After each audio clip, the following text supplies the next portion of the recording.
Сәлем құрметті аналар. Бүгінгі видеомыз сіздерге арналады.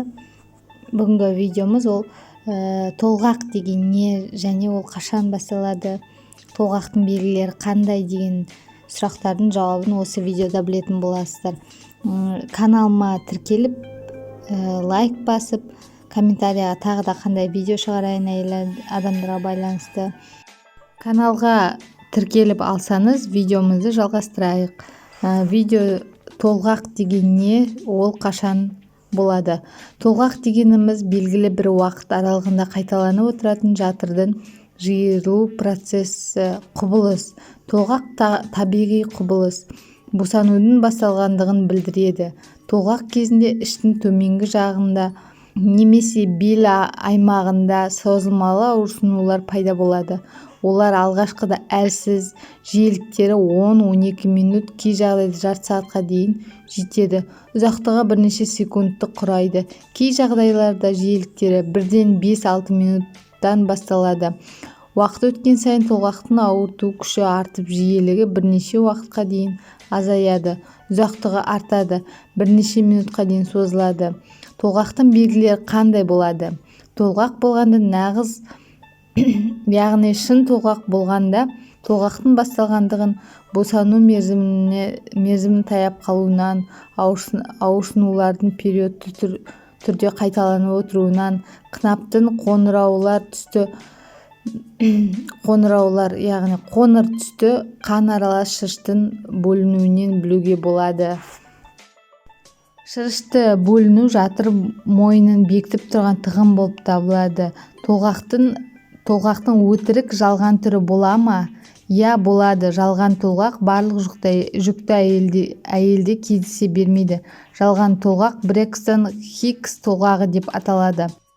Толғақ қысқанда мынадай әрекеттер істеу керек. Толғақ бастағанда көбірек қозғалыңыз. Қозғалыс толғақтың қысқа уақытқа созылуына себеп болады. Өйткені қозғалыс кезінде жатырдың аузы жылдамырақ ашылады. Өзіңізге қолайлы қалыпта отырыңыз немесе жатыңыз. Толғатулар арасында тынығып алыңыз немесе тыныш күйде болыңыз. Жаныңызда көмектесетін адамдар болса, жылы су, ванна қабылдаңыз. 10 минуттан көпке созылмасын. Омыртқа құйымшақ 8 көз тұсына массаж жасау арқылы толғақ барысындағы ауырсынуларды жеңілдетуге болады. Толғатудан алдын ала қорқып жүрудің салдары толғақ кезінде қосымша ауырсынулар мен ауырсынулардың ұзақ болуын тудыруы мүмкін. Сондықтан толғақ кезіндегі қиындықтардан қорықпау керек. Қорқыныш толғақты қиындатпаса, жеңілдетпейді. Толғақты жеңілдету үшін дәрі-дәрмек пайдалануға бола ма деген әйел адамдар сұрақ туындап тұрады. Егер босанушының жағдайы ауыр болып, өз еркімен босануға мүмкіндігі болмаса, қосымша дәрі-дәрмектер арқылы оңай толғатып босанады. Бірақ күшті әсер ететін дәрілердің жанама әсерлері де күшті болады. Әйел қабылдаған дәрінің зияны балаға да тиеді. Сондықтан аса ауыр жағдайларда болмаса, ешқандай дәрі-дәрмексіз толғату керек. Толғақ кез келген ананы бір сәтке дір еткізетін сезім. Толғату ананы үнсіз тұңғиыққа батырып, қысқа әрі терең ойлауға үндейді. Тіпті танымайтын жанын толғатып жатқанын естісе, сонымен бірге жаны ауырады, оған тілеулес болады. Жалпы аяғы ауыр әйел үшін жанашыр болмайтын жан жоқ-ау сірә. Әсіресе қазақтың ұрпағы жүкті ананы әлемдегі ең сұлу әйел деп таниды. Толғақ кезінде ауырсыну сезімін қалай басуға болады? Оның бірінші түрі бар. Толғақ кезінде мұрын арқылы дем алып, демді ауыз арқылы шығарып, терең тыныстау керек. Дем алу бір қалыпты толғақ күшіне байланысты болған жөн.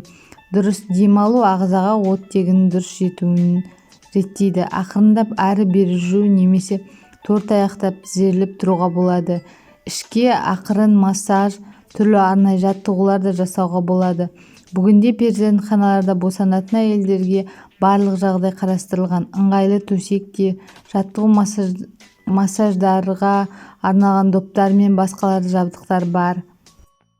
толғақтың жақындаған белгілері қынаптан түссіз ақшыл қызғылт шышты бөлінуі және қынаптан мөлдір сұйық ағып шығуы. Толғақтың басында толғақтардың арасында 10-20 минут және одан астам уақыт болуы мүмкін. Нағыз босану олардың арасы 3-5 минут болып бір қалыпты жүргенде басталады. Сол кезде әр толғаққа 40-60 секунд созылады. Толғақ кезінде сезілетін ауырсынуда баяу күшейіп, баяу әлсірейтін толқын ретінде сипаттауға болады. Кейбір әйелдердің ішінің басқаларының белінің төмен жағы, ал кейбіреулердің ішінде белінде төмен жағы ауырады. Видео ұнаса каналыма тіркеліп кетіңіздер. Аман сау болыңыздар.